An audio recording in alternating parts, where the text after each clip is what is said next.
Então, boa noite, meus irmãos.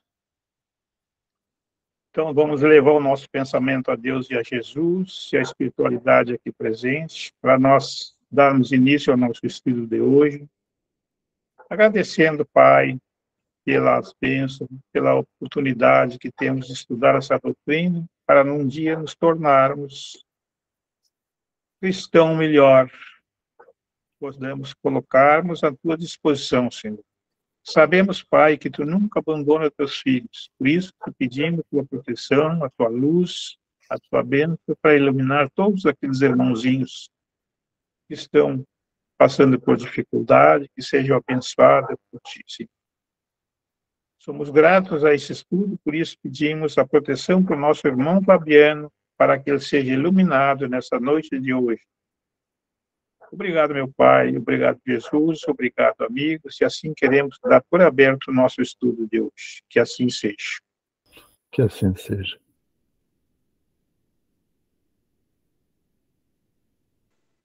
Só um momentinho que eu vou passar uma orientação aqui, peraí.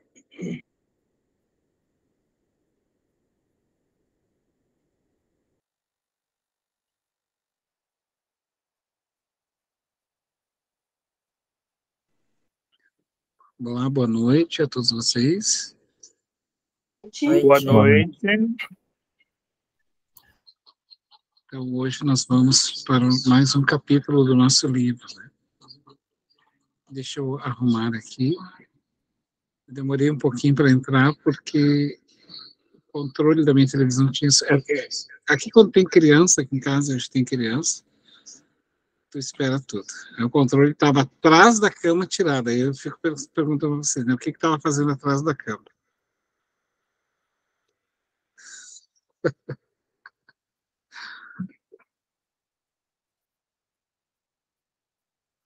Vamos lá. Eu vou projetar aqui. Então, hoje o nosso tema é o capítulo 4, né? É o drama da obsessão na infância. Nós vamos refletir, então, vamos ver o que Filomeno traz para nós. A princípio, ele faz um estudo ali do Mauro, mas ele aproveita o adendo para poder falar sobre essa questão da problemática da obsessão espiritual, né?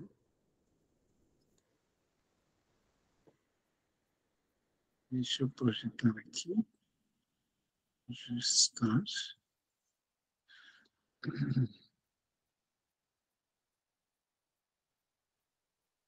Só um momentinho.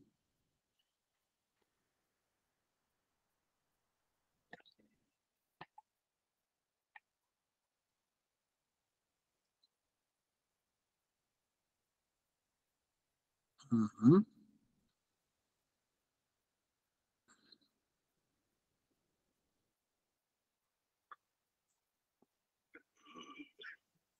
O drama da obsessão na infância, né?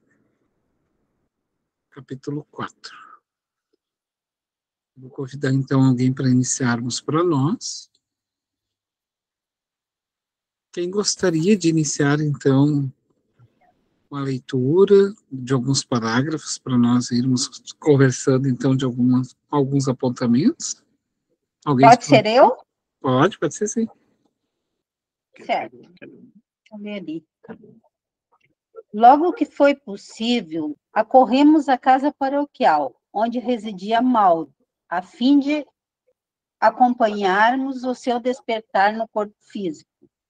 O jovem teve dificuldade de reassumir as funções mentais coordenadas.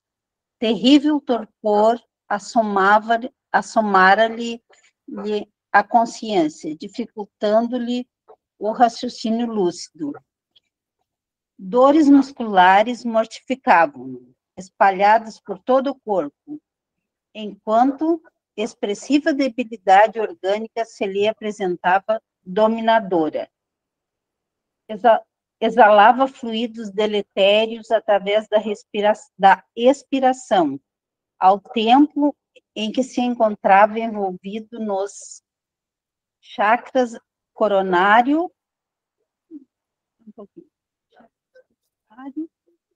cerebral e genésio, por densa energia que se evolava, postada, pastosa a princípio, desvanecendo-se paulatinamente.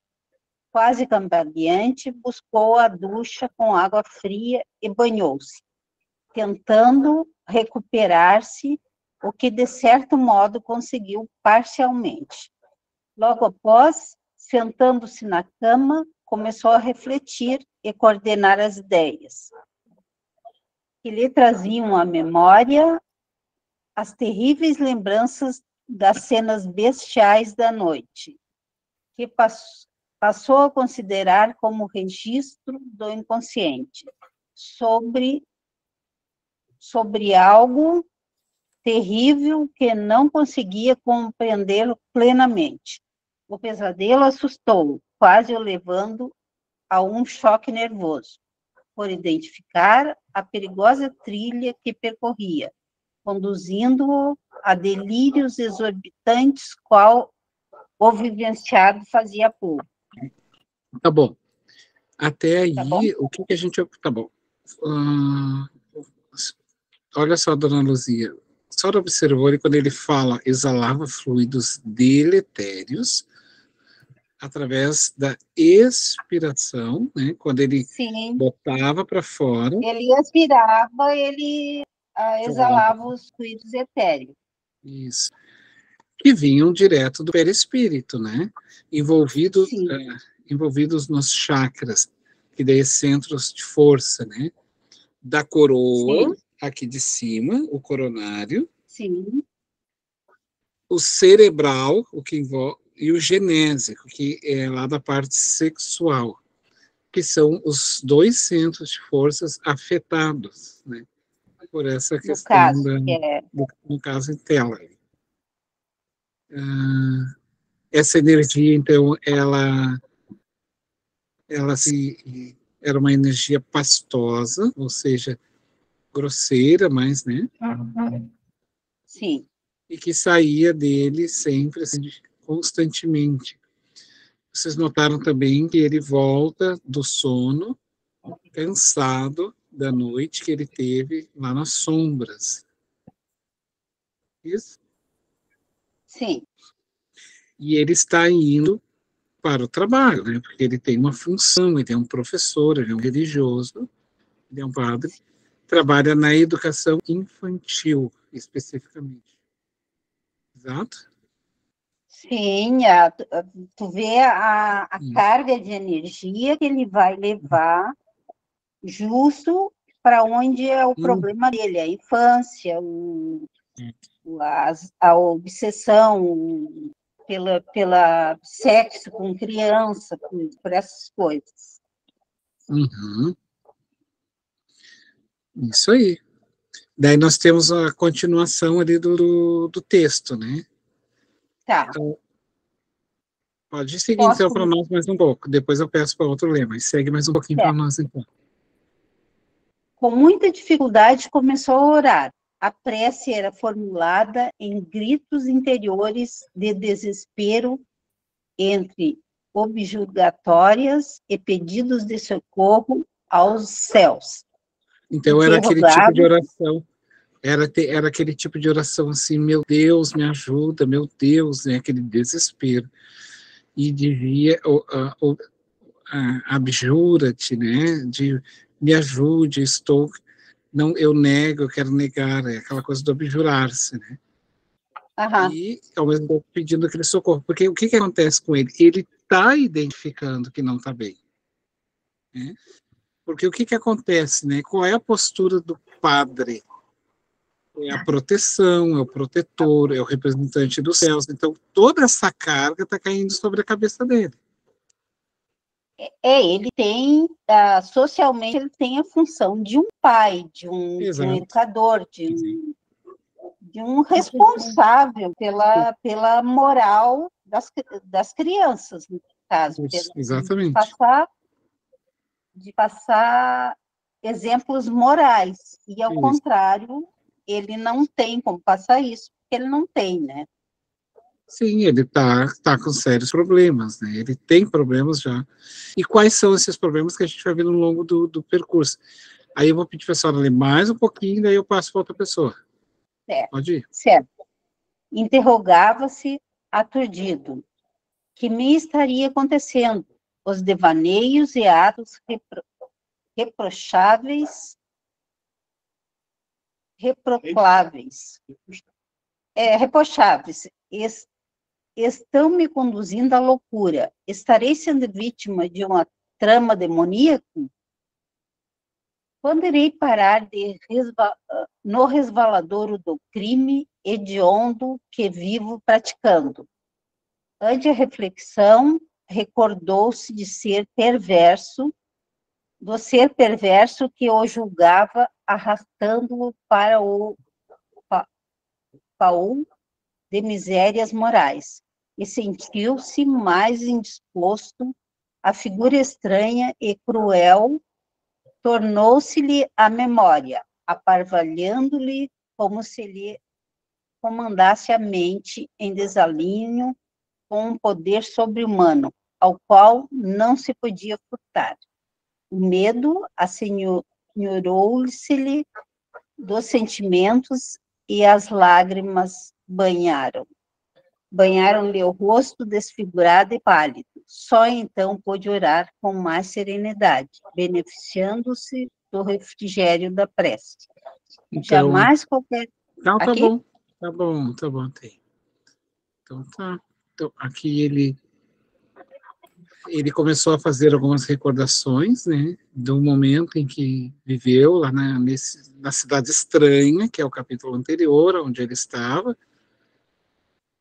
Ele está apavorado. Nós vamos ver no decorrer da obra por que ele volta para essa cidade estranha, quem ele foi lá na Europa, o que leva ele a ser, né, hoje, tendo esse processo expiatório como um religioso, e aí na vestimenta de um homem.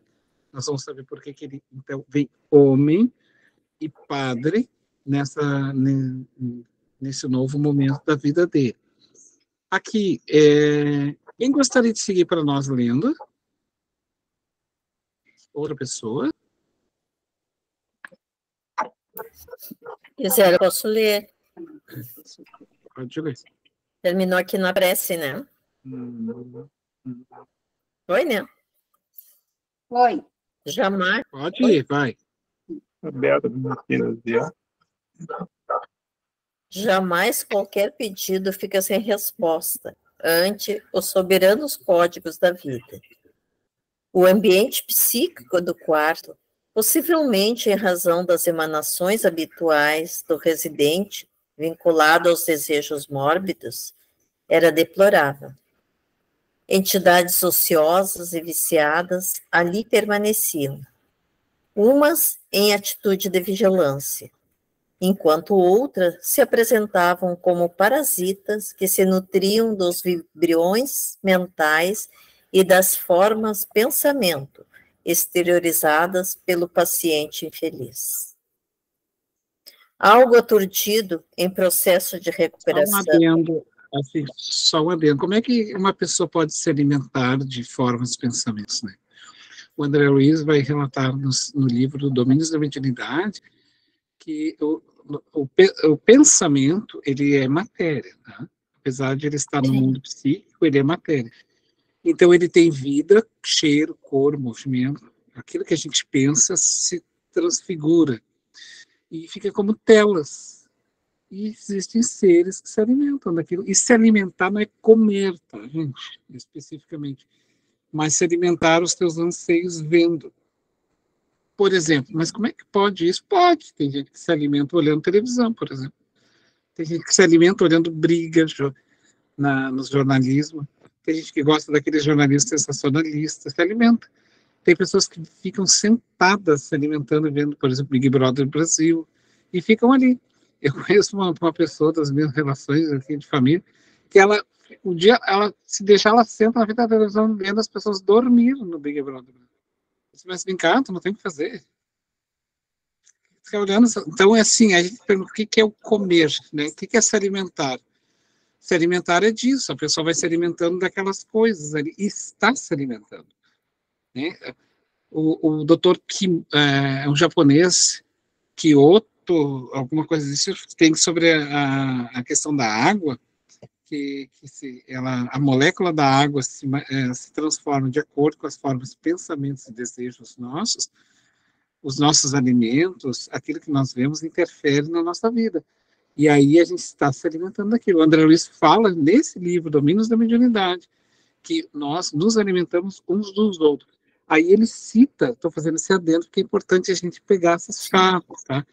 Ele faz esse adendo muito interessante das plantas, por exemplo, que quando a gente coloca, por exemplo, uma planta da mesma espécie ao lado de outra, uma tende a fazer com que a outra, e assim vice-versa, a produzirem mais.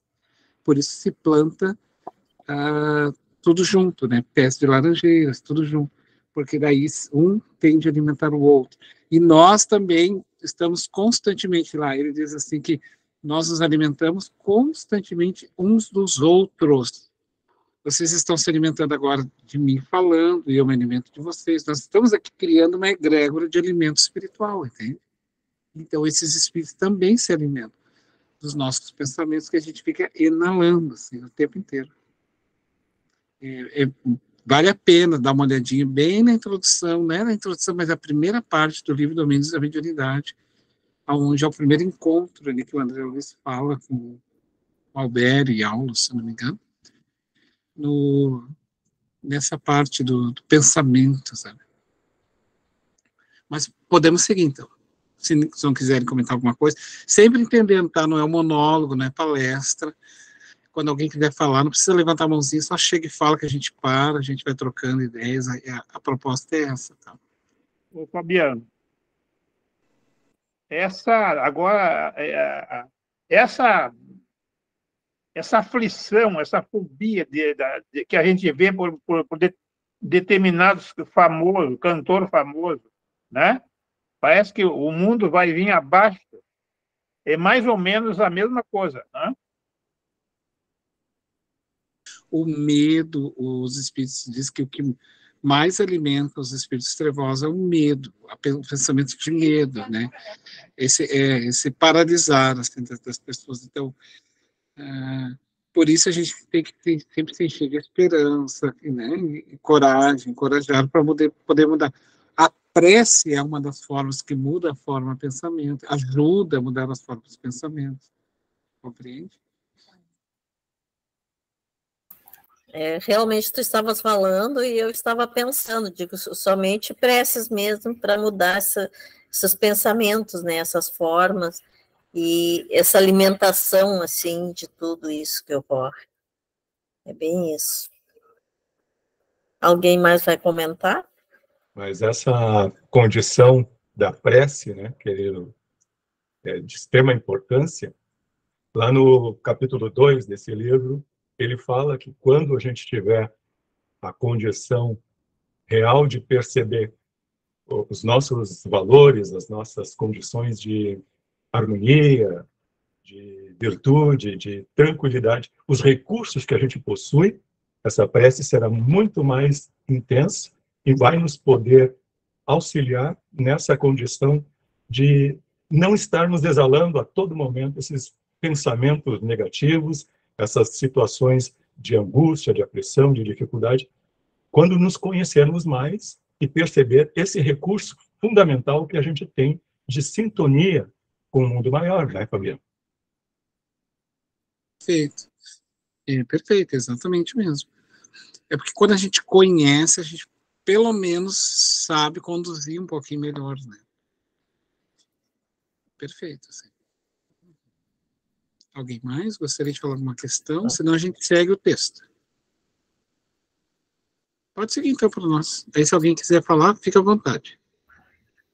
Algo aturdido, em processo de recuperação, dirigiu seu refeitório para o desjejum. Permanecendo na habitação empestada pelas ondas sucessivas de baixo teor vibratório, Anacleto convidou-nos a um trabalho de asepsia psíquica, a fim de que a ingestão continuada da psicosfera doentia, que sempre afetava mais o paciente, fosse modificada, diminuindo-lhe o transtorno emocional. Ali o paciente era o próprio padre, né? O Mauro, né? Isso, ele mesmo. Eles estão tentando cercar ele e auxiliar ele. Uhum.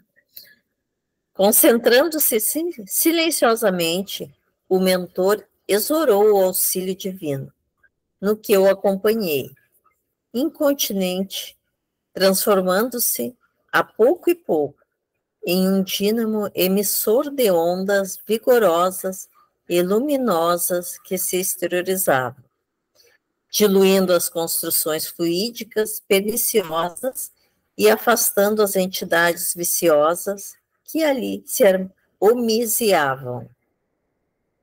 Se acotobravam, né? Se batiam, se hominiziavam, é isso, tá? Eu até coloquei aqui, ó. Vamos ver. Sicários. Havia anotado alguma questão. Saiu aqui da minha anotação, mas é mais ou menos isso, tá? Sim. A operação prolongou-se por alguns minutos, enquanto podíamos ouvir os gritos e blasfêmias dos infelizes que eram expulsos pelas ondas mentais direcionadas pelo pensamento do nobre espírito. Ao terminar, tomando contato com... só um pouquinho, agora. Tomando contato com o recinto, tive a impressão de que me encontrava num outro lugar, no qual o sol entrava gentil, completando a sepsia com seus raios luminosos benéficos. Acompanhemos o nosso amigo, propôs-nos o trabalhador do bem. Mauro havia terminado a refeição frugal, sem haver superado totalmente o mal-estar que o acometia. A mente continuava tomada por interrogações perturbadoras. O peito arfava sob peculiar fardo de sentimentos desencontrados, e a consciência de culpa acoimava-o sem piedade. Cabia-lhe seguir ao educandário, onde lecionava a crianças. Normalmente, o pedófilo, a fim de ocultar os seus conflitos e tormentos sexuais, procura atividades respeitáveis que o ponham em contato com as suas futuras vítimas, de forma que não provoquem suspeitas em torno de seu comportamento. A própria perturbação torna-os mais hábeis na arte da dissimulação, apresentando-os como pessoas gentis e delicadas, compreensivas e bondosas, que conquistam os incautos. A camuflagem abre-lhes as possibilidades para intentos infelizes que quase sempre se coroam de êxito temporário. Aqui tem eu justifiquei em ver, isso. Só para fazer um adendo com vocês, uma questão assim, tá, gente? Não vamos pensar que todas as pessoas gentis e que gostam de crianças e que trabalham com crianças são pedófilas, tá bem? Ele está falando no caso do pedófilo, é nesse caso específico. Então, nós não podemos confundir, porque existem grandes missionárias, pessoas amáveis, que amam as crianças e cuidam, zelam e protegem as crianças. Nós temos aí o Divaldo Pereira Franco. Então, dentre outras anônimas que existem pelo mundo, né, no Brasil. Então, ele está dizendo que o pedófilo, isso é uma questão de... o que ele faz, né? Isso é psicológico, tá? Então, assim, isso não é só na pedofilia, tá? Isso cabe também com relação ao racismo, à homofobia, a outras questões também muito sérias. Quando a pessoa... nós temos que ter um cuidado com quem grita demais. Porque ele pode estar escondendo, o grito é para dizer assim, é impossível que essa pessoa seja isso, porque ela é defensora, então a gente tem que ter um cuidado, tá? Porque às vezes aquilo é uma forma para que psiquicamente, como ninguém vê o seu mundo interno, porque não tem como ver, né? E ainda mais estando num corpo, barra mais. Então, a persona, que é a vestimenta corpo, só que é tão grave aquilo que a pessoa vive que ela tem medo de projetar e os outros veem. Então, como é que ela procura fazer para que os outros não percebam esse grau, esse nível de gravidade dela, dessa enfermidade psíquica que ela vive, em qualquer sentido. Ele tenta ser o defensor em demasia daquela situação. Ele tenta ser... Então, para que quem está vendo, mas não, é impossível, porque notem que todo pedófilo, quando se descobre ele, as pessoas dizem, mas meu Deus, ele era amigo da família. Era uma pessoa amável, mas como assim? Demonstrava um amor imenso. Então, são as máscaras que a pessoa vai descobrindo. Então, em outros casos também, né, de situações, a gente tem que ter sempre um cuidado, assim, porque quando a pessoa ela é a defensora, que ela ama, realmente ela cuida, ela zela, ela não... Amar não significa estar sempre perto. Isso é muito importante. Quando o filho pródigo vai embora, na parábola de Jesus, que aquele filho vai embora e o outro fica, olha como é importante essa questão psicológica. A Joana trabalha essa questão dizendo o seguinte, que aquele que volta, o filho que ficou disse assim, mas como? Esse saiu e tu matou um bezerro e a mim que fiquei do teu lado, tu não fizeste nada. E aí, o que a Joana vai deixar claro, que ficou ali no ar, porque não é aquilo que está explícito, mas está implícito, porque nem tudo tem que estar escrito. Há uma coisa implícita ali, sem precisar falar. O que Jesus quer colocar também na parábola, vai dizer a Joana? Que não estar perto não significa cuidar. Porque não basta estar presente. Porque o outro estava, vai dizer ela, por interesse. Por isso ele cobrou. Mas tu matou para o outro e não fez para mim. Mas é que o outro ele não fez nada de errado quando saiu, porque ele estava no direito dele de herança ir embora. Ele errou, como qualquer outra pessoa vai experimentar o mundo, e tem o direito de se reformar no seu erro. Isso faz parte da vida. Tá, mas e aquele que não fez por conveniência, diz Joana, porque estava interessado na fortuna do pai. Então, não basta ficar, vai dizer Joana. Não basta ficar. Vocês peguem bem a intenção ali da coisa, então é mais ou menos nessa ideia. Não basta ficar ali cuidando, zelando, para dizer que é cuidador. Então, as pessoas realmente que amam de fato e protegem, nem sempre precisam estar ali constantemente. Agora, o caso, veja bem, sempre o caso do pedófilo, ele sempre vai criar as situações nesse nível para que ninguém desconfie que ele tem sérios problemas na área da sexualidade. Claro, a criança, né, gente, ela sempre vai dar as chaves para nós, né? Ela vai ter a aversão, ela vai desenhar, o psicólogo, o terapeuta vai pegar, vai pescar. Uma vez eu estava numa escola trabalhando com crianças especiais e me pediram para me substituir uma professora, mas aí já não eram as crianças especiais, e eu fui. Daí, como faltava 2 períodos, essa professora precisou sair de emergência, o pai estava doente, e eu pensei em falar de sentimentos. Daí começamos a falar sobre o sentimento do amor, assim, com elas. Eu queria que vocês me descrevessem em forma de desenho, eu perguntei para ela, um sentimento, um desenho que representasse o amor, e o outro desenho que não representasse o amor. Aí se empolgaram, porque a criança gostava de desenhar. Aí teve um menino que me chamou a atenção, e ele fez um coração partido. Aí eu perguntei para ele, né, depois ele trouxe na mesa, eu perguntei, e o que significa para ti esse sentimento? Aí ele perguntou assim, tudo aquilo que eu não gosto que fazem comigo à noite. Eu tomei um choque, assim, quando ele me falou. Sabe? Eu tomei um choque, assim.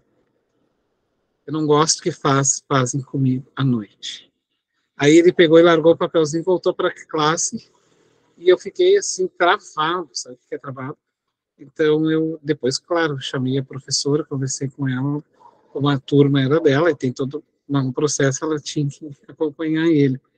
Mas tu vê que as crianças, elas nos dão as chaves, assim, é só a gente ir entrando devagarzinho e usando métodos, assim. Mas até hoje, aquilo ali para mim impactou, assim. E é, o menino, o pedófilo não respeita ninguém, né, gente? Não, pode ser menino, menina, ele não respeita ninguém. Alguma coisa, alguma questão? Fabiano? Hein, Fabiano? Tá me ouvindo? Pode falar, pode falar. Assim, ó, eu estava vendo, analisando a situação do Mauro no caso dele. Ele só vai descobrir que ele tem esse problema, né, que é uma doença, não deixa de ser, quando encontra a oportunidade de colocar aquilo para fora, né? Né? Ele só Exatamente. vai quando ele vai encontrar a oportunidade de, né? Sim, E sim. de colocar aquilo para fora, que ele vai ter que procurar um recurso, se tratar, né? Uhum. É que aqui, nesse caso, né, claro, nós vamos ver no decorrer do livro que ele tem um sério comprometimento com entidades, né? Ele tem um sério comprometimento, e nós vamos entender isso daí quando nós formos pegar lá nas suas vidas passadas.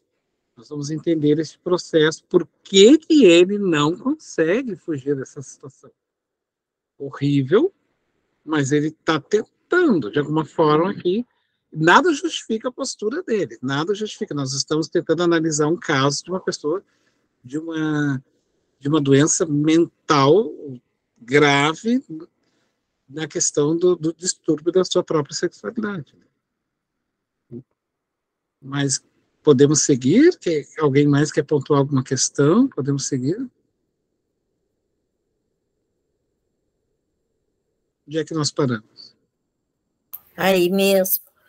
Se No não cansaram temporário? da minha voz, eu posso continuar. Não, onde é que tu parou? No temporário? Isso. Tá bom, eu vou subir então para cima, aqui. Pode até ler um pouquinho mais ligeiro, para daí a gente conseguir vencer o nosso conteúdo. Tá. Por outro lado, pais invigilantes permitem que os seus filhos relacionem-se com adultos desconhecidos, demasiadamente generosos, permitindo-lhes convivência não acompanhada, que resulta em descalabro e perturbação. Isso quando alguns dos genitores, igualmente desequilibrados, não se fazem os exploradores perversos da prole, que submetem aos caprichos degenerados da sua personalidade psicopata. Ali, quando fala nos pais ali invigilantes, às vezes eu fiquei pensando, será que não é ingenuidade também achar que a pessoa é boa? Alguns podem pensar assim, mas aí quando pega nessa parte aqui dos genitores igualmente desequilibrados, já fica uma contraversão, né? Tem coisas assim que a gente tem que ter bom senso, né, gente? Claro.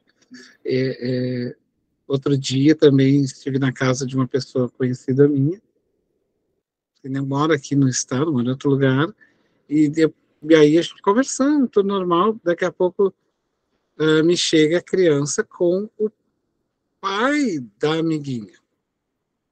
Aí eu não estava entendendo, né? Daí daqui a pouco ela entrou, ela quis voltar, nós estamos chorando, não sei o que, não quis dormir.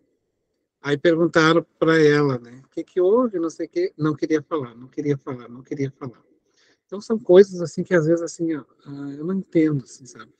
Como é que as pessoas... Ela deixou a menina dela, de 7 anos, dormir na casa de outra menina. A menina dormiu e ficou ela com o pai acordado. A menina não quis mais ficar, voltou espantada. Aí perguntaram, a mãe perguntou para ela, né, essa minha amiga, o que aconteceu, fulano? Ela não queria falar. Ficou estaqueada, chorando, derrubando lágrimas. Estaqueada, chorando, derrubando lágrimas. Gente, é essa coisa assim, né? Largar crianças sozinha em casas de pessoas desconhecidas. Eu, falando por mim, né? Particularmente, eu não acho isso. A gente foi criado assim de não. Estou dando mais uma opinião minha particular. Né? Minha mãe fazia faxina, fazia café, é um exagero dela, mas ela fazia os cafés à noite, enchia bolhas, levava para a faxina, a gente ficava sentado na área da casa enquanto ela fazia faxina, mas ela não deixava a gente na casa de ninguém. Ela dizia que não, mas enfim, era o jeito dela de nos conduzir, assim. Então, às vezes a gente tem que ter esse cuidado, né? Nós estamos vivendo num mundo de transição, num mundo onde tudo é possível, num mundo onde as coisas não acontecem desde que não há a oportunidade. Então, a criança ficou estaqueada, não quis falar, no outro dia só chorava e não queria falar. Bom, aí, nessa hora, a gente pergunta, né? Para ficar olhando Big Brother. Entende? Então, é difícil. É muito difícil. A gente tem que ficar de olho, sim. E quantas meninas e meninos hoje viajam pelo Brasil através do esporte e depois, tempos depois, a gente vai ver os casos de pedofilia, de abuso. Crianças, modelos, fotográficas, passando por processo de abuso, sabe? Então, a gente tem que ter muito cuidado com essas questões, assim, principalmente com crianças, sabe? As pessoas projetam muito os seus anseios. Há muitas mães e muitos pais que projetam seus próprios anseios nos filhos. Aquilo que eles se tornem famosos. Como se ser famoso e ter muita fortuna fosse o padrão de felicidade. Né? Nós apresentamos o mundo, a melhor escola, a melhor profissão, mas não apresentamos Deus, que é o que a alma carrega. Ô, Fabiano, hoje era em torno de umas 6:30 da tarde, 7 horas. A Luzia foi no posto e depois saiu, foi numa farmácia comprar remédio, né? Aí eu fiquei lá de fora esperando ela e vi uma criança brincando dentro do carro. Aí eu fiquei comigo, tá, eu não acredito no que eu estou vendo. Não acredito. A criança sozinha dentro do carro brincando na direção ali. Mas eu estava na frente da farmácia, fiquei ali acompanhando aquela cena, né? E o guri não tinha mais que 6 anos. Levou uma meia hora, o pai veio lá da farmácia, a farmácia tinha muita gente, movimento, ele demorou lá, e a criança ficou, ela estava ali sozinha, brincando na direção, não é? É a responsabilidade de um pai, né, Fabiano? Se acontece vir um assaltante ali, pega aquele carro, abre e leva a criança com o carro e tudo, aí como é que fica, né? Quer dizer que, às vezes, nós somos omissos à responsabilidade também, né? É bem isso que nós estamos falando aí. A gente cuida, mas às vezes a gente... Né? Uhum. Ele poderia voltar lá da farmácia, sair lá porque a farmácia tinha movimento, chegar lá e não encontrar mais nem o carro, nem a criança. Nem a criança, exatamente. Sem dúvida nenhuma. Uhum. Perfeito. É que a ideia de infância é uma ideia moderna, tá? Por exemplo, não se tinha essa ideia de infância, não existia essa ideia de criança. Isso veio para cá, na modernidade. Anteriormente, a ideia de infância era vista como um homem e uma mulher pequenos. Então, era alguém que estava crescendo. Então, por isso se vestia até com roupas de adulto. Por isso os reis, as rainhas, crianças, que não eram consideradas crianças, vestiam-se de roupas de adulto. Somente com a ideia de Jesus, a Igreja Católica, então, olha, que criança é inocência. Jesus foi menino, portanto, ele era puro anjo. Então, a ideia de anjo vem da parte católica medieval, aonde então a criança passa a ser inocente, e é um espírito. De certa forma, ele está na condição de inocente, foi abafado tudo, mas ele, claro que ele tem toda uma história para trás de vidas passadas.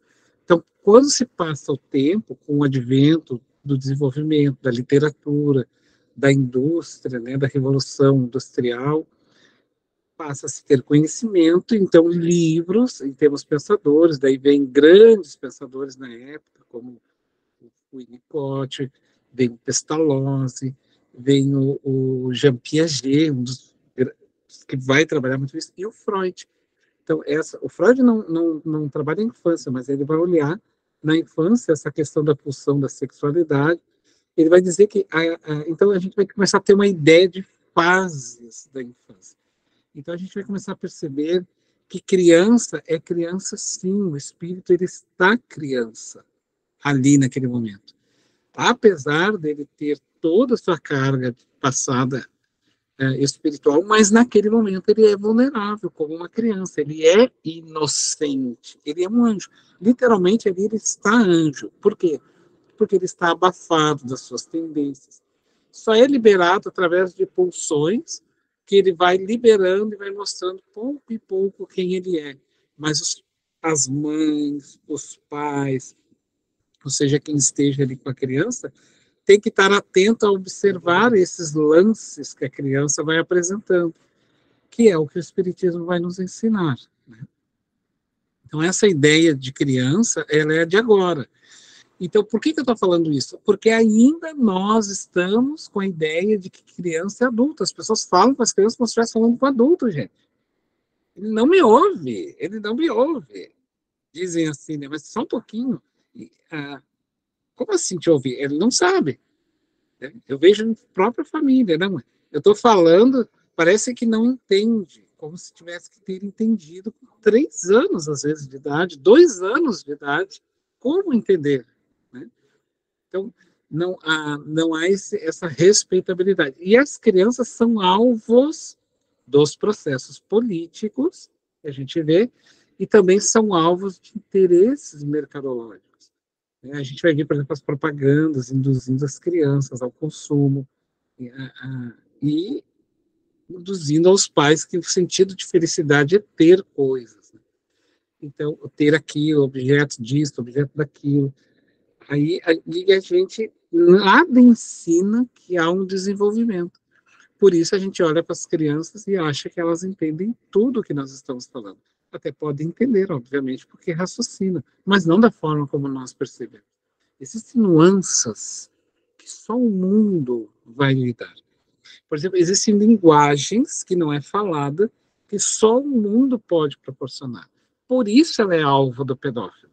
Porque ela não entende, por exemplo, a criança, que a mão que acaricia nas pernas é algo maldoso. Ela pensa que é um carinho. Entende? Uma criança, por exemplo, com deficiência, se tu rir dela, por exemplo, uma criança com síndrome de Down, se tu rir dela, ela pensa que tu está sorrindo para ela. Ela pensa que tu está brincando com ela. Por que ela não percebe isso? Por que a criança ela não percebe a maldade do outro? Porque ela não tem a caminhada do mundo da malícia que se aprende no dia a dia, sabe? E esse gesto não está escrito no papel, entende? Então ela acha que todo adulto é bom. Então ela não percebe. Por isso que quando ela é abusada, o primeiro ato que ela tem é de uma quebra de confiança. A criança não confia mais. Né? Então ela quebra, há uma primeira drástica, assim, e o segundo processo gravíssimo, que é o que ele vai trabalhar aqui, é que ela se acha culpada. Por isso ela não fala. Toda criança que é abusada, ela se sente que foi ela que provocou. E o pedófilo cria esse sistema na cabeça dela. Ela é culpada. Tu é culpada disso. Eu não queria fazer isso. Quais são as palavras dos padres pedófilos que pegaram por os últimos tempos? Foi ela que me maliciou. Entende? É uma projeção de culpado. Então, quem vai acreditar em mim? Né? Vão deixar de acreditar nele do que em mim? Quando o João de Deus, que não era de Deus, coisa nenhuma, abusou das mulheres que ele estava fazendo cirurgia, o que elas pensaram? Quem vai acreditar em mim não vai acreditar nesse homem que é de Deus, se ele representa Deus. Pensa, notem bem como é uma malícia que fica escondida dentro da própria maldade, malícia de qualquer abusador. Então ele cria essa nuvem de culpa. E na criança isso é mais sério ainda, porque ela acha que realmente ela é culpada, ela entra nesse processo de culpa. Se alguém não quiser falar alguma questão, quiser pontuar alguma ideia, alguma coisa, alguma experiência, traz para nós, e senão a gente vai seguir na leitura.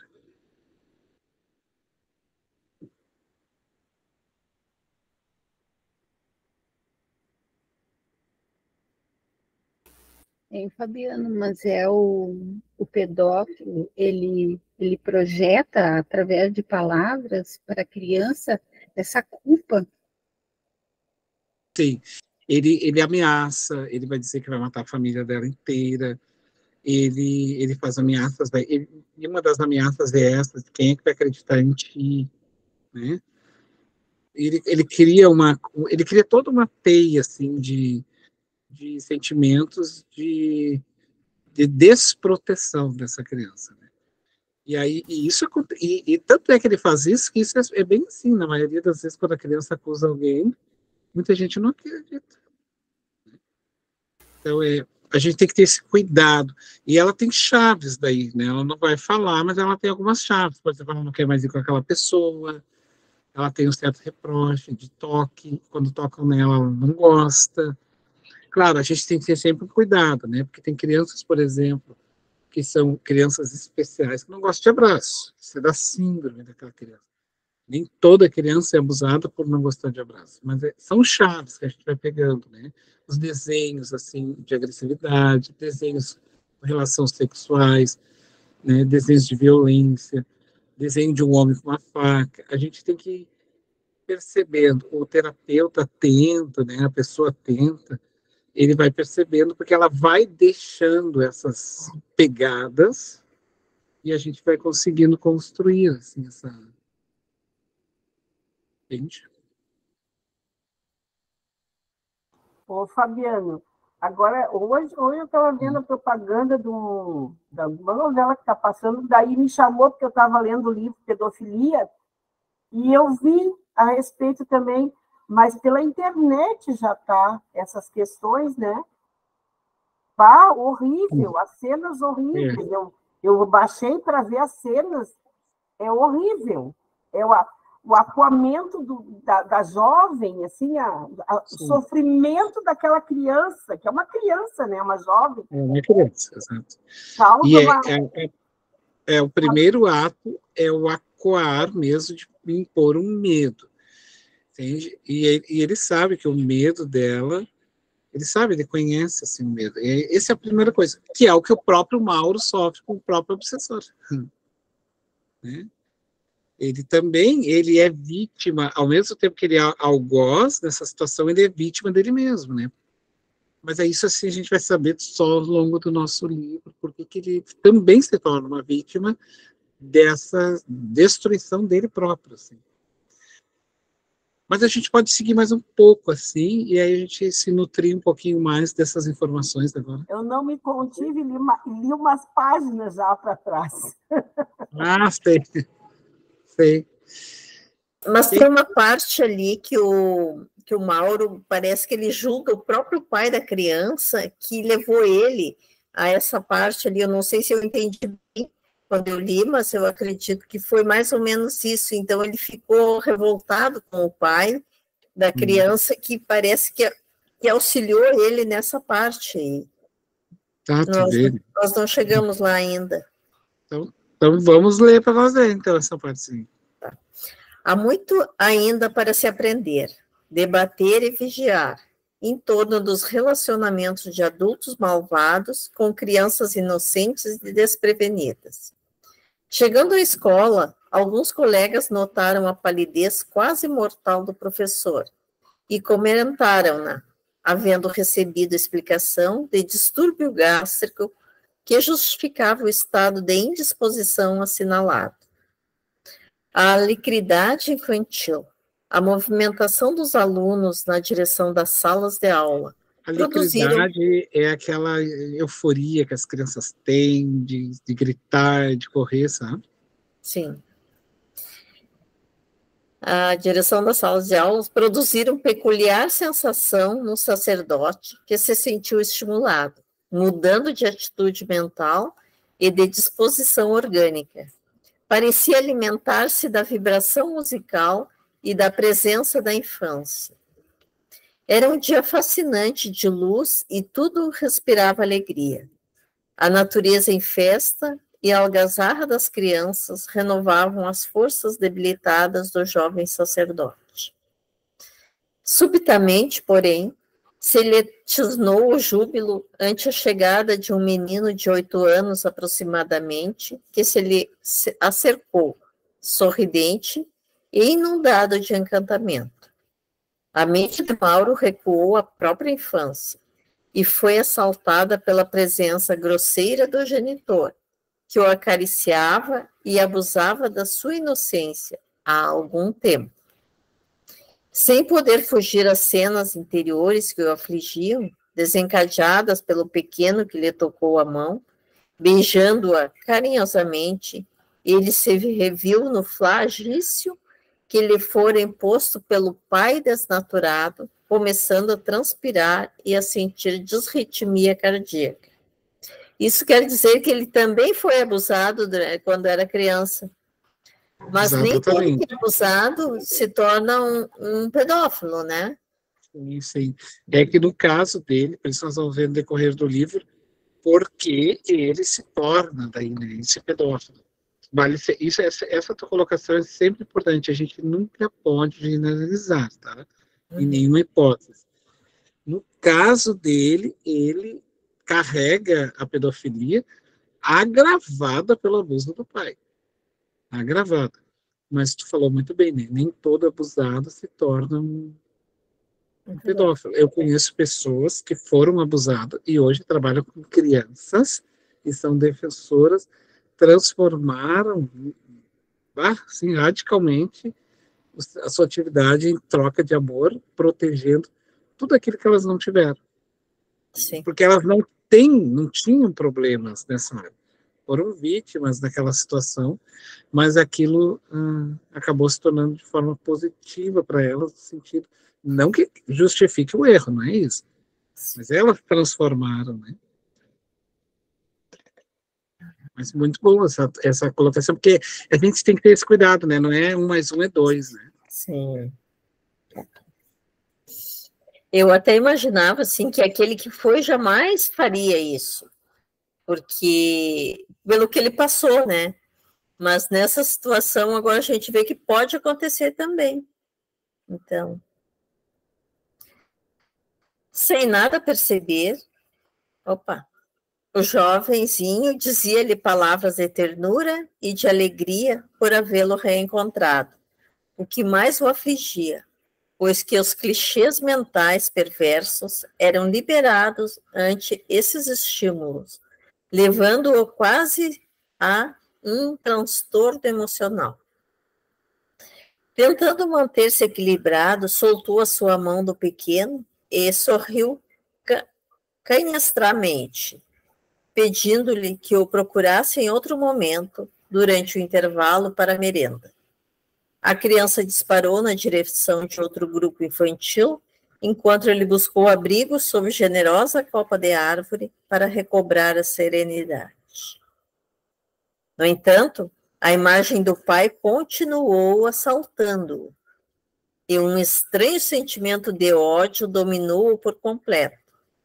Conjeturou interiormente que fora o inditoso genitor quem o iniciara no tormento sexual, que ora se lhe transformara em cravo perfurante nas carnes da alma, revolvendo-as quase sem cessar, levando-o ao não ignorado crime a que se entregava em busca de prazeres da sensualidade pervertida. Sim, é como ele desconhecia sua existência passada, aí eu volto a dizer que depois nós vamos saber, e é até bom que eu fico falando assim, porque quando a gente souber, a gente já não é surpresa. para poder entender esse aqui, né, esses capítulos anteriores.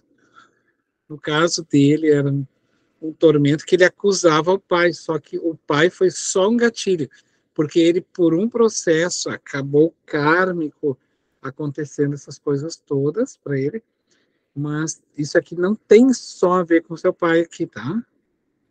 Essa hediondez horrível aqui tem a ver mais adiante ainda.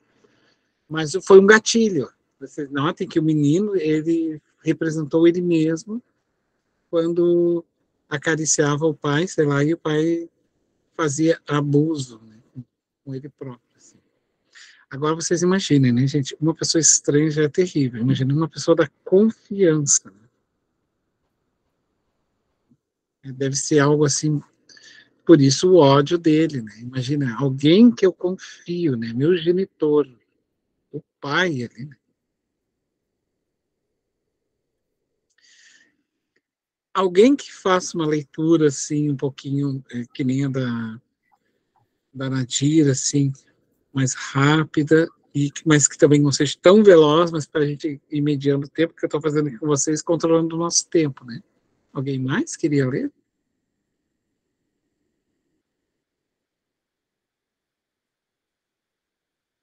Quer ler, Eu vou Dona ler um Rosa? pouquinho, então. Ah, pode ir. Dona Rosa quer ler? Já. Tá, então eu vou ler aqui para nós um pouquinho, depois se alguém quiser ler, aí eu passo, daqui a pouco eu passo, tá? Ademais, pensava que era o caminho para a alucinação, porque sempre saía das infelizes experiências sem alegria, né? Dominado pela culpa, observem, né? Exaurido de energias valiosas que tinha dificuldade em recuperar. Então, ele ficava cansado, né, daquilo tudo que acontecia e com muita dificuldade, ignorando totalmente a parasitose da obsessão de que também era vítima, porque ali ele está sob um processo obsessivo desde a infância, não podia raciocinar com clareza e encontrar uma explicação capaz de acalmá-lo. Imagina uma criança, né? A criança é assim, a criança abusada, ela não consegue encontrar nenhuma forma, assim, motivo pela qual ela está sofrendo aquele abuso ali, daquela pessoa que ela tanto ama, acredita, acreditando-se ser um verdadeiro monstro, e é exatamente isso, é uma das características dos relatos das crianças abusadas, tá? É a culpa, ser horrível, tu é que provocou isso, faça o descalabro a que se entregava. Nesse comenos, o irmão Anacleto aproximou-se e explicou, e aplicou-lhe energias restauradoras do equilíbrio, considerando que naquele momento as suas eram disposições de luta. Então, o mentor fez aquilo porque via que ele estava no processo constante de luta com ele mesmo, né? Naquela busca. E eles estavam ali mediante as preces que ele fazia de socorro. A renovação e de buscas de equilíbrio perdido. Sentindo-se renovar, respirou aliviado e adentrou-se no educandário, que é a escola, né? Saudado cordialmente pelos colegas do magistério, não mais deixava transparecer o conflito em que se debatia minutos antes. Continuamos naquele recinto e como era a primeira vez que tínhamos a oportunidade de encontrar-me em uma escola para crianças, pude observar que todas eram acompanhadas por espíritos, alguns felizes e outros não tanto, né? Que ele vai relatar. Entidades cruéis que desde cedo intentavam perturbá-las, vinculando-se-as psiquicamente. Diversas podiam situar-se no diagnóstico de obsidiadas. Tão estreito era o conúbio mental entre os desencarnados e elas, que não pude soptar o interesse de aprender mais, interrogando ao caro mentor que me observava. Aí ele ficou com uma dúvida, o Filomeno, e a dúvida dele é essa daqui. Ó. Sabemos que a criança é sempre um espírito velho, ou seja, reconheço que é um espírito que está reencarnando, que conduz muitas vezes experiências evolutivas. Embora a forma que se apresenta, não obstante, nesse período da infância, sempre percebo maior apoio a fim que não haja prejuízo e impedimento ao processo reencarnacionista que estava empreendendo. Como se explicam, então, esses processos obsessivos? Ora, defrontamos, o que ele está querendo dizer? Só um pouquinho, se ela é um espírito, tudo bem que é um espírito velho, que já vem caminhando, de outras experiências, mas ali ele está indefeso. Ele está no corpo de uma criança. Essa era a dúvida dele, porque o Filomeno ficou na dúvida se ele achava que todas as crianças eram protegidas, totalmente. E, de certa forma, são. Mas a dúvida dele é exatamente nesse sentido. Como se explica, então, esses processos obsessivos que, ora, defrontamos, né? Porque ela está impedida de agir por estar no corpo de uma criança, o espírito. Ele está ali inocente. E o mentor, então, falou a ele: com a sua cordial bondade, o orientador não se fez rogado, logo esclarecendo. Não ignorássemos que a misericórdia de Deus está presente em toda a criação. Então, ele está querendo dizer que sim, né? Deus está em toda a criação protegendo, porque tudo tem seus protetores. E não seria o ser humano quem marcharia sem isso, né? Sem essa proteção para alcançar a meta que busca no seu desenvolvimento intelecto-moral.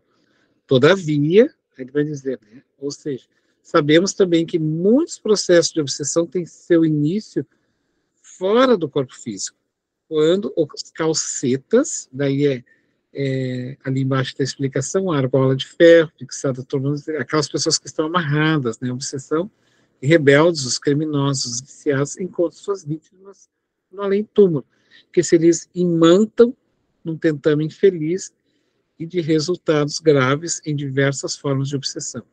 A obsessão na infância, muitas vezes, é continuidade da ocorrência da erraticidade. Então, ele está dizendo o seguinte, que enquanto ele está no corpo, ele está naquela matriz infantil, né? Preso naquela coraça orgânica infantil, e realmente ele está inocente, não está indefeso. Mas fora do corpo, ele não é mais. Fora do corpo, nós somos aqueles nossos anseios e desejos do plano espiritual, na erraticidade que ele está querendo, né? Sem impedir o processo da reencarnação, essa influência perniciosa acompanha o período infantil de desenvolvimento, gerando graves dificuldades no relacionamento entre filhos e pais, alunos e professores, e na vida social saudável entre coleguinhas. Irritação, agressividade, indiferença emocional, perversidade, obstrução de raciocínio, enfermidades físicas, distúrbios psicológicos, fazem parte das síndromes perturbadoras da infância, que têm suas nascentes na interferência de espíritos perversos, uns traiçoeiros, outros vingativos, e todos eles. Bom, veja bem, não é que uma criança, por exemplo, assim, irritada, agressiva, esteja necessariamente obsediada, tá? Nós temos que, por exemplo, se uma criança pode estar irritada porque está doente, que está com dor, está passando por um problema, ele tem um problema, ele pode ter uma síndrome, uma deficiência. Então, ele está falando no sentido que essas são características também, tá? Sempre assim, também de crianças obsediadas, que passam por processo de obsessão. Ele está querendo dizer que, claro, que a vida sempre tem a sua proteção, tá, gente?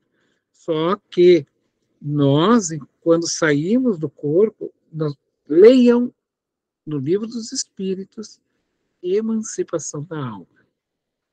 O que é emancipação da alma? Por exemplo, eu vou dizer para a Rosa, Rosa, tu ainda vive às custas da tua mãezinha, né? Ela lava a tua roupa ainda ou não? Ela lava para ti, limpa a casa, ela paga tuas contas? Não, né? Então, tu te emancipou dela, né? Então, tu saiu do jugo de, sair do jugo de. Então, quando eu, na vida física, né, emancipar-se é ser senhor de si próprio, assenhorar-se de mim mesmo e ser responsável pelos meus atos. Os Espíritos, no Livro dos Espíritos, vão falar que a emancipação da alma é isso. É quando eu saio do jugo do corpo e eu passo a ser eu mesmo. Então, aí tem o sono, os sonhos, é estado de emancipação da alma. A gente estudou isso lá no nosso curso da mediunidade, lembra? Então, a emancipação da alma é sair do jugo dele. Então, eu saio do jugo do corpo. O corpo que antes me tolhia, não me tolhe mais. Então, eu volto para o mundo dos espíritos. E aí eu passo, né, ter o afrouxamento do corpo e vou ter a relação que antes era a minha realidade espiritual. É o que pelo menos a gente vai entendendo segundo a literatura espírita, né? Eu vou ler só esse parágrafo aqui, daí a gente conversa um pouquinho, eu paro de falar um pouco, porque eu nem gosto de falar, e aí vocês comentem, tragam o que vocês olharam, e depois a gente segue com outra voz. Olhando em derredor, enquanto não se iniciavam as aulas, apontou uma menina loira, de olhos claros e cabelos encaracolados, com mais ou menos 7 anos, que gritava, agredindo outra com palavras e gestos vulgares, quase aplicando-lhe golpes físicos, parcialmente fora de si. Foi retirada da cena, chocante, por uma professora, que nesse momento chegava e, repreendendo-a, conduziu-a para dentro da sala. Dando curso à explicação, Aniceto continuou. Quem quer ler para nós a explicação do Aniceto? Anacleto. Eu estou no Aniceto lá do André Luiz. É o Anacleto. Eu posso ler um pouquinho, Fabiano, bem pouquinho. Então vai lá. Dando curso à explicação, Anacleto continuou.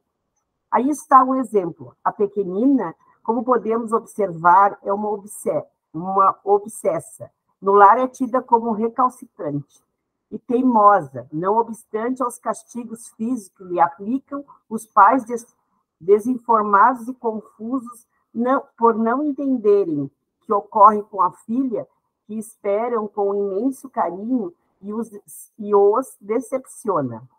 Consultando um psicólogo, ou mesmo anotar distúrbios de comportamento, e vem tentando solucionar sem penetrar na causa dos mesmos, que lhe escapam por falta de conhecimento dessa parasitose espiritual. No curso em que o processo vem recebendo atendimento, dar-se-á que no futuro essa criança seja candidata a terapias muito violentas e em grande parte em razão das mesmas alcançarem somente os efeitos, não erradicando a causa central. Os fármacos ou neurolépticos conseguem muitas vezes auxiliar os neurônios na execução das sinapses, bloqueando as interferências espirituais, porém pouco tempo. E não terá ela.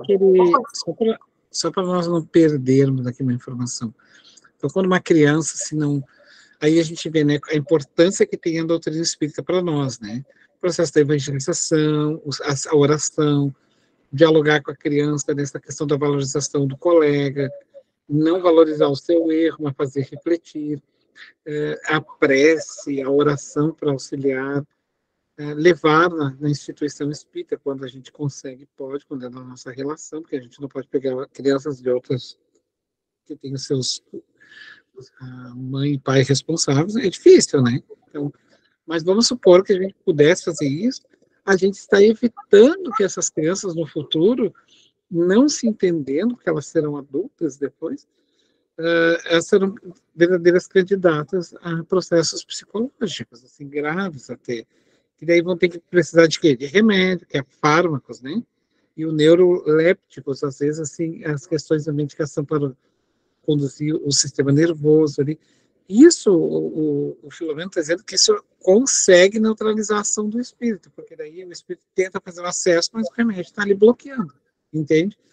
Mas só que essas interferências espirituais, elas só fazem com que aquela pessoa, que aquela criança acabe sofrendo cada vez mais. Então, assim, é importante levar um terapeuta, só que se o terapeuta ele só olha a matéria, o materialismo, é só passar a mão por cima, porque não adianta você estar botando remédio, somente. Né? O remédio ele é necessário, mas não é somente a medicação. Tem que ter outros dispositivos, né? O que vocês acham? O que tu acha, Rosa? Eu acho que porque daí se tornam adultos dependentes, muitas vezes, de terapias toda a vida. É uma pessoa que vive abaixo de medicação, porque ela não consegue mais se controlar, né? E que coisa boa a gente saber que existe um antídoto, né? Que é na criança, né? Que a gente pode estar dominando essas tendências. Uma coisa que eu acho interessante, Fabiano, é que eu tenho um neto que ele tem a síndrome Ele tem autismo, desculpa, mas não é num grau severo. E ele realmente, ele é muito tranquilo, mas tem horas que ele não aceita as coisas, daí ele grita. Então, a gente faz muito, a gente trabalha muito em cima dele, né? Eu trabalho muito essa questão de orações, de vibrações, só que os pais, né, jovens, né, não têm essa experiência que a gente adquire ao longo do conhecimento espírita, graças a Deus, mas os pais não entendem, gritam, tratam ele como uma criança adulta. Tu tem que me ouvir, tu tem que fazer isso, tu tem que fazer aquilo. Então, eu fico, claro, não moram comigo agora, mas eu fico assim, a gente fica atucanada, porque a gente é meu filho, não é teu. Entende? Sabe? Tu fica entre duas questões, né? Tu é só avó, tu não é o pai, tu não é a mãe, tu não vai educar, tu vai estragar o meu filho. Certo. Então, essas coisas, né, Fabiano, chocam ainda a gente nesse período. Então, por isso que a gente, eu acho que vê muita coisa ainda, porque a gente já tem uma bagagem de vida, de experiência, né? E a gente quer passar e, às vezes, a gente não consegue. É isso. Só a minha colocação. E alguém mais aí do grupo? Nós somos aqui 16 pessoas. Alguém que gostaria de falar alguma questão, trazer para nós?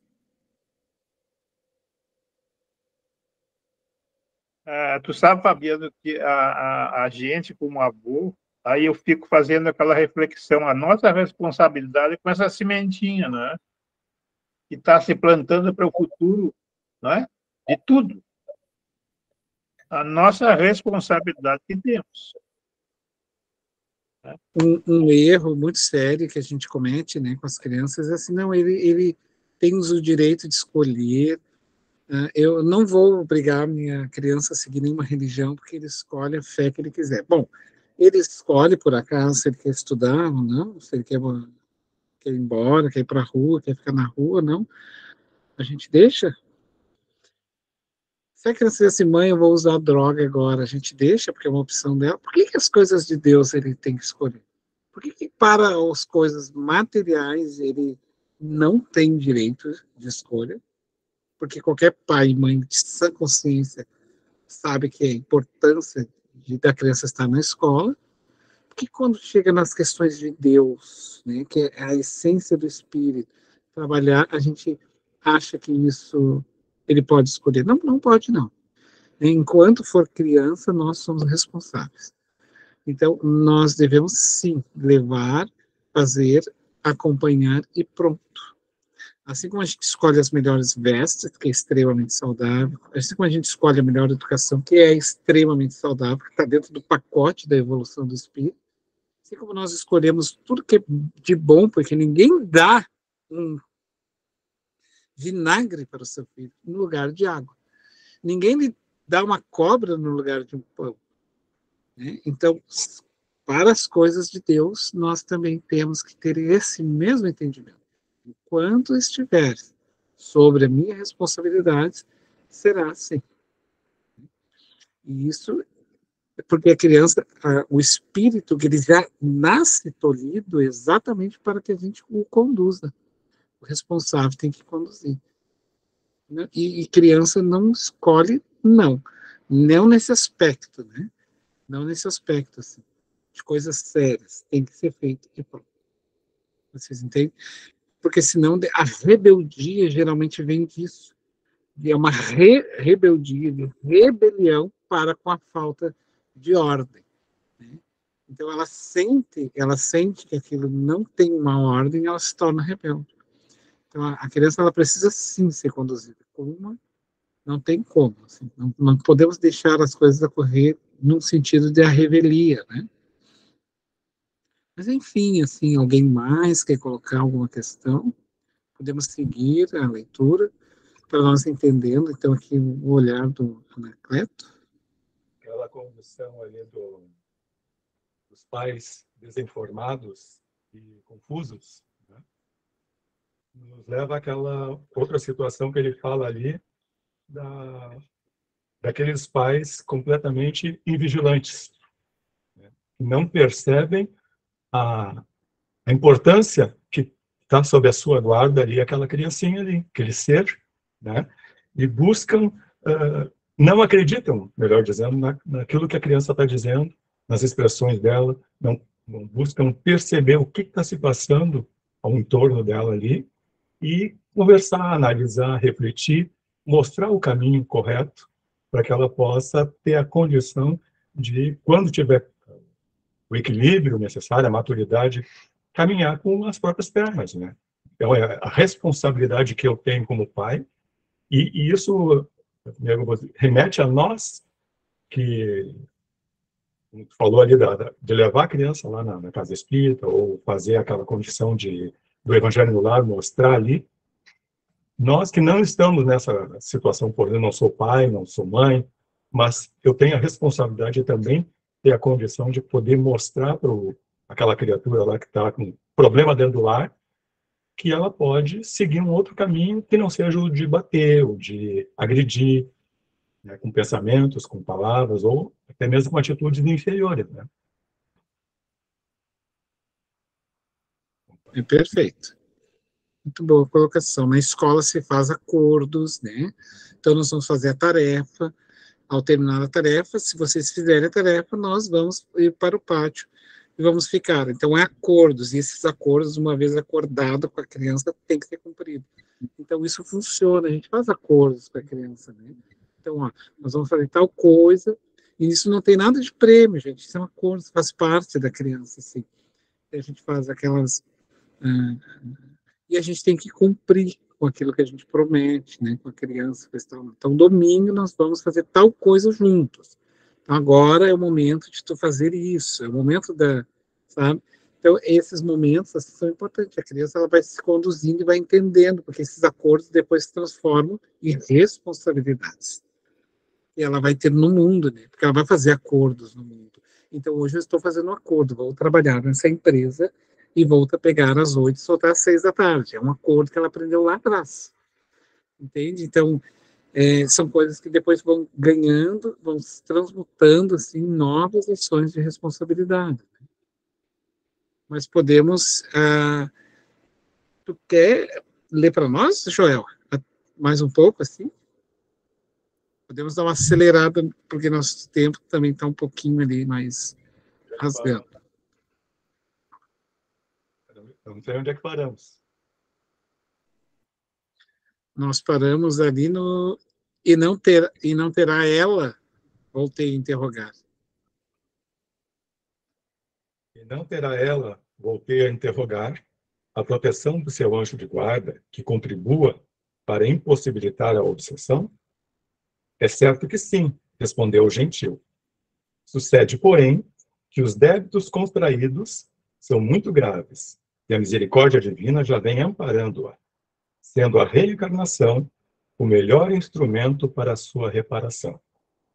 O processo que se desenvolve sob as bênçãos da lei de causa e efeito culminará quando certamente a maternidade trouxer o adversário aos braços da sua antiga inimiga, selando com amor os propósitos para futuros conúbios de felicidade.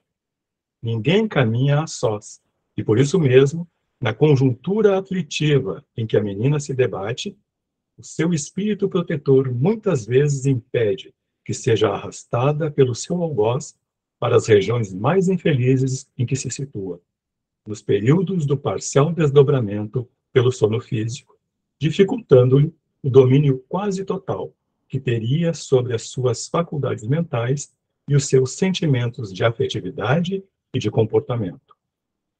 Procurando esclarecer-me mais em torno do drama da obsessão na infância, o benfeitor elucidou.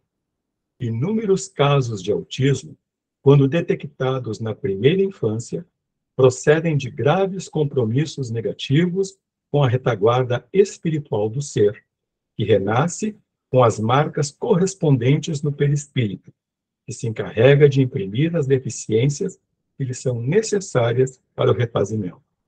Outros sim, aqueles que padeceram nas suas mãos cruéis,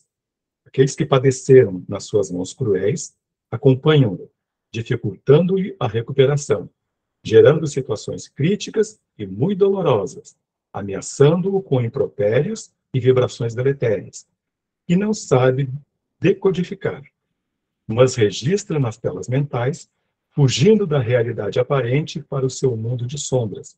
Isto quando não se torna agressivo, intempestivo, silencioso e rude. Calou-se por um pouco e, logo dando prosseguimento às informações, disse: por uma natural lei de afinidade, os espíritos renascem no mesmo grupo consanguíneo com o qual adquiriram a ordem e desrespeitaram os defeitos. Agrediram a ordem e desrespeitaram os deveres. Assim sendo, quando algum deles apresenta na infância a parasitose obsessiva, os seus genitores, igualmente aturdidos, não dispõem de recursos para os auxiliarem, utilizando-se da docilidade, da paciência, da compaixão, do fervor religioso, que sempre se contrapõe às aflições dessa natureza.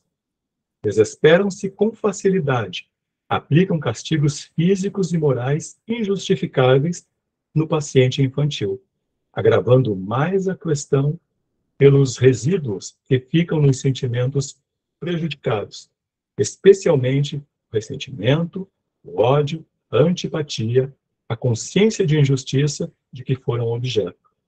À medida que atingem a maturidade e a idade adulta, adicionam a esses tormentos íntimos a mágoa contra a sociedade que não lhes soube respeitar as aflições e mais as aguçaram, com rejeição, críticas ásperas e desprezo.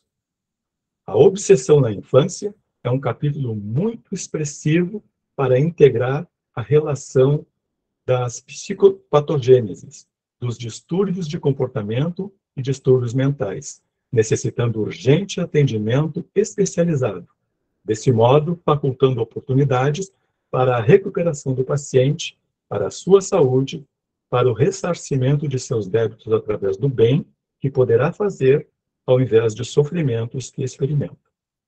Logo após, reflexionando, adiu em feliz conclusão.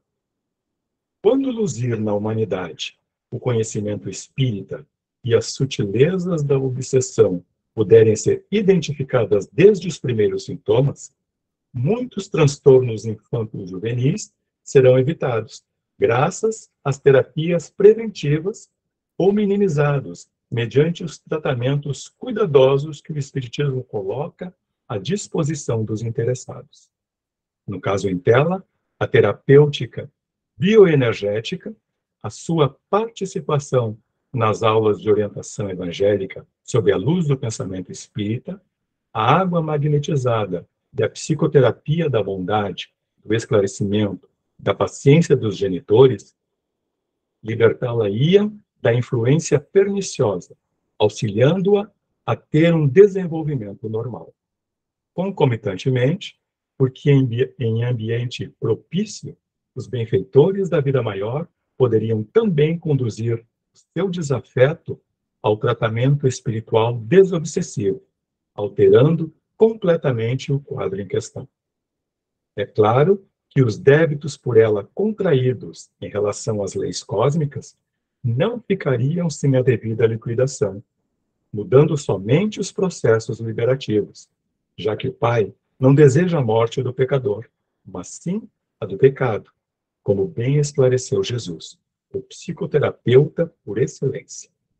Como o amor libera do pecado, todo o bem que viesse a realizar através da saúde comportamental e psíquica se lhes transformaria em recurso terapêutico, liquidando as dívidas e compromissos infelizes que lhe pesam na economia da evolução. Quando o instrutor silenciou, repassei mentalmente alguns casos de crianças neuróticas, autistas, com desequilíbrios neurológicos, superativas, que houvera conhecido na Terra, e algumas que atendera particularmente, suspeitando da presença de entidades perturbadoras que as afligiam ou pioravam o seu quadro orgânico. Agora, contestando que a epidemia da obsessão a ninguém poupa em período algum da existência física, ou mesmo após a desencarnação.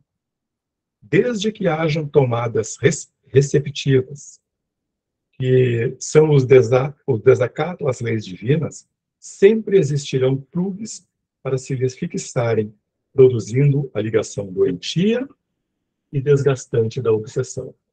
Permanecemos algum tempo na escola acompanhando as atividades educacionais que ali se realizavam, quando o vigilante instrutor convidou-me a segui-lo em direção à sala de Mauro. Fica com a palavra, amigo. Oi? Pode. A palavra é tua.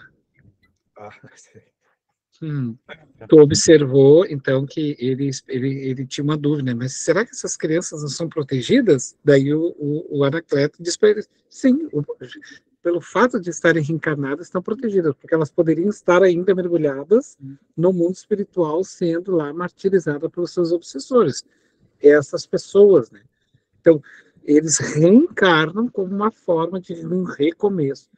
E vão ter essa proteção. Só que essa proteção também precisa das proteções dos pais dessa criança.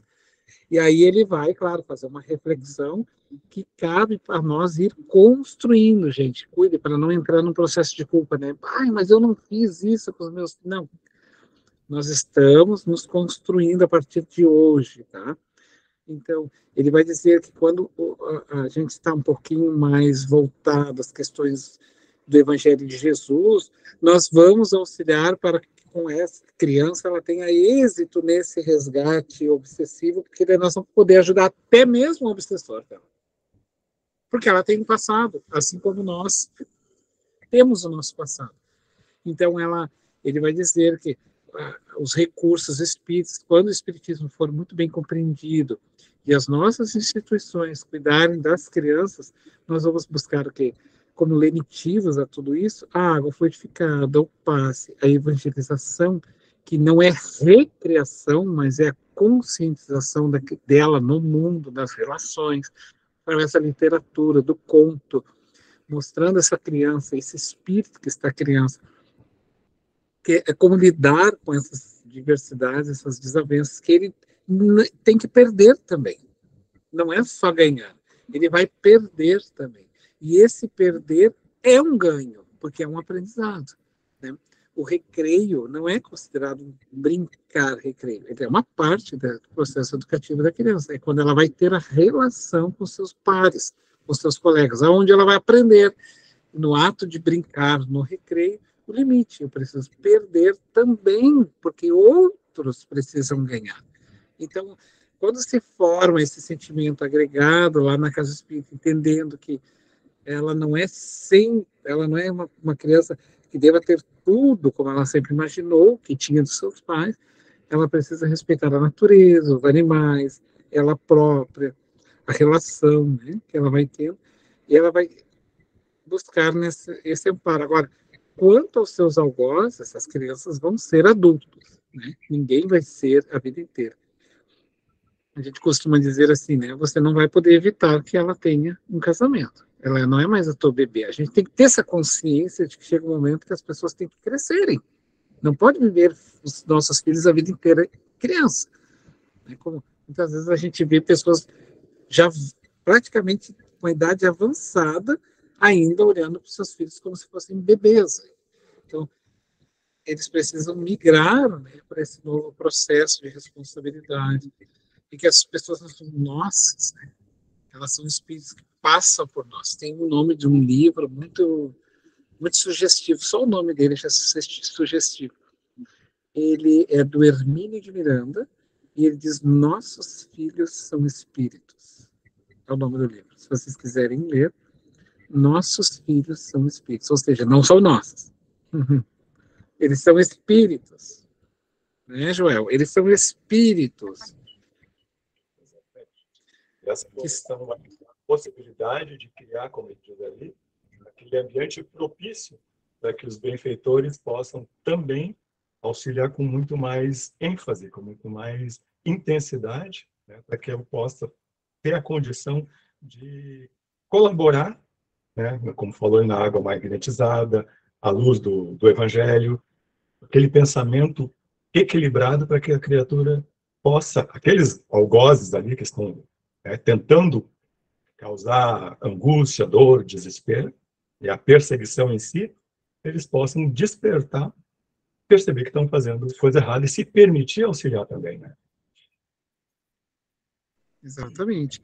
Aí ele vai poder se desenlaçar. Quer dizer, ela tem um passado, sim, ela vai ter que ressarcir, vai ter eles, talvez, como filhos, lembra que ele vai relatar aqui, né? Vai vir, vai casar, e a gente precisa entender que as crianças vão crescer e vão se tornar adultos e vão ter famílias. Então, há um momento de eles receberem esses algozes, que elas talvez tenham lá no passado, mas aí vai ser dentro de uma harmonia, um ressarcimento psíquico, porque a dívida é sempre moral nossa, né?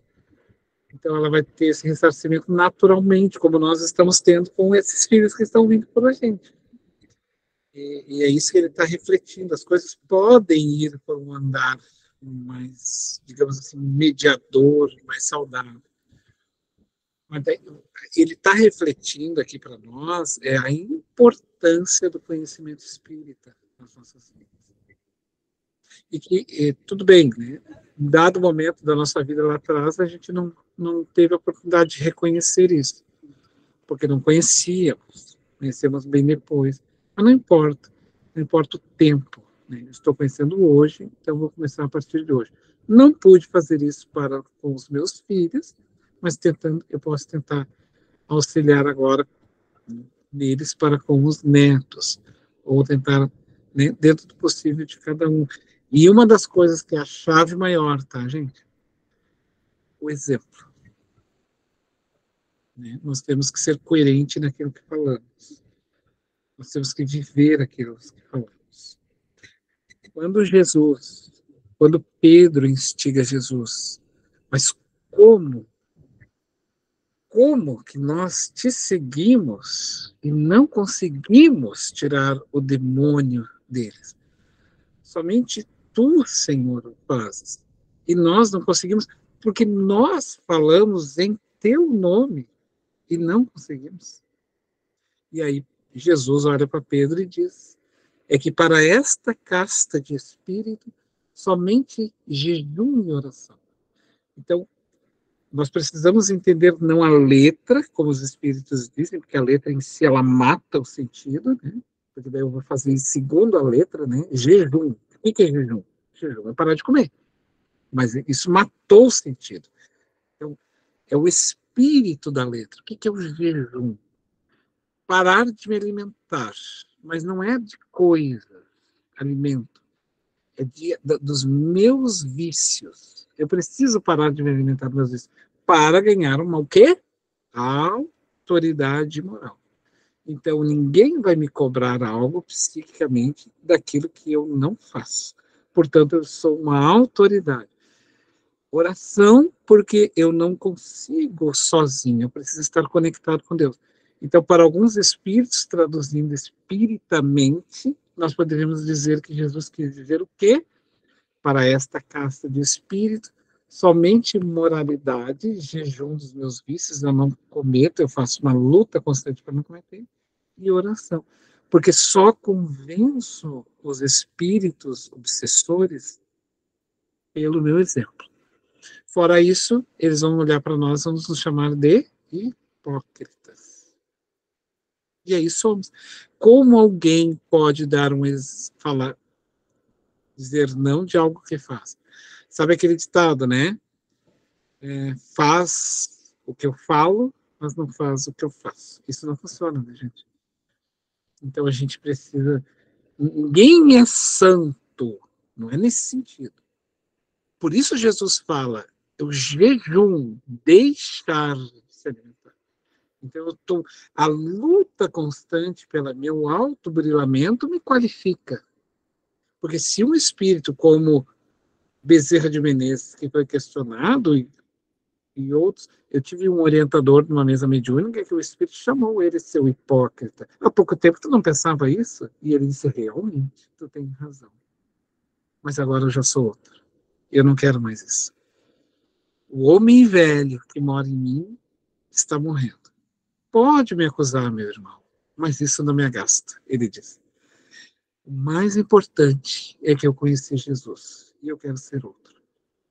Daí, o que é isso? Ele não era puro, ele estava reconhecendo a sua luta constante. Então, esse jejum para esta casta de espírito, somente jejum e oração. Então, ele não conseguiu convencer, não conseguiu botar culpa nele, porque ele estava sincero na sua caminhada. Vocês entendem como é que é essa questão? O exemplo, ele é mais importante. Porque as palavras puxam, mas só o exemplo arrasta.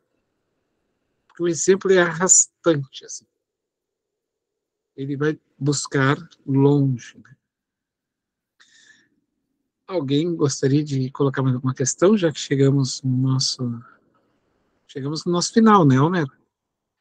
Chegamos, sim. Já está passando uns minutinhos. Nós vamos terminar ou vamos deixar para a próxima aula? Só para não ficar a minha palavra como última, né? Se alguém quiser fazer alguma colocação a mais, fiquem à vontade. Dona Rosa, está satisfeita? Ali, quando fala do evangelho para as crianças, ali mostra a importância, né, das crianças fazerem o evangelho, porque ali é que elas são retiradas, essa parte ali de serem atacados, porque esses próprios malfeitores, espíritos ali, serão também atendidos junto, né? Então, já é importante já as crianças irem para a evangelização, né?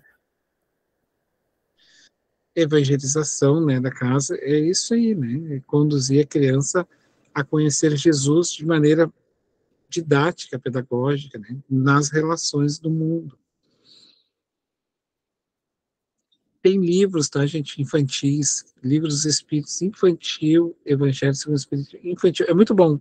Eu tenho lá na nossa casinha espírita, que a gente trabalha com as crianças, ele é bem pedagógico, é bem gostoso até de ler como é que eles transformam uma parábola, uma passagem de Jesus em atos, assim, entre crianças e natureza e animais. Muito bonito, assim, o trabalho. Alguém tem mais alguma pergunta? Gostaria de alguma sugestão? Só para avisar, então, semana que vem nós ficamos com o 5º, conflito obsessivo. Tá bom? Alguém gostaria de fazer a prece?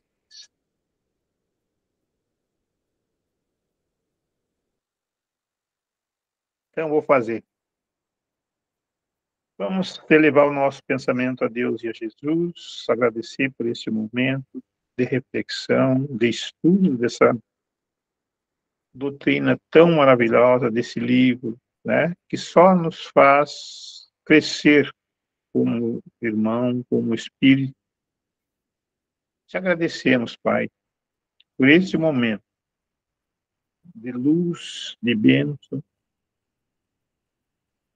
Isso nos faz a cada dia, a cada hora, a cada semana, nos tornarmos melhor, esclarecidos através dessa doutrina. Que possamos, Pai, na próxima semana, estarmos todos aqui, olhando um no olho do outro, tentando buscar esclarecimento para a vida, para o nosso conhecimento espiritual. Te agradecemos por tudo, agradecemos o Fabiano. E assim, Senhor, queremos encerrar este momento de hoje. E que assim seja. Que assim seja. Obrigado, Que assim seja. meus irmãos. Uma boa noite a todos. Boa noite. Possamos quinta-feira Até a estar próxima. Boa noite, pessoal. Obrigado.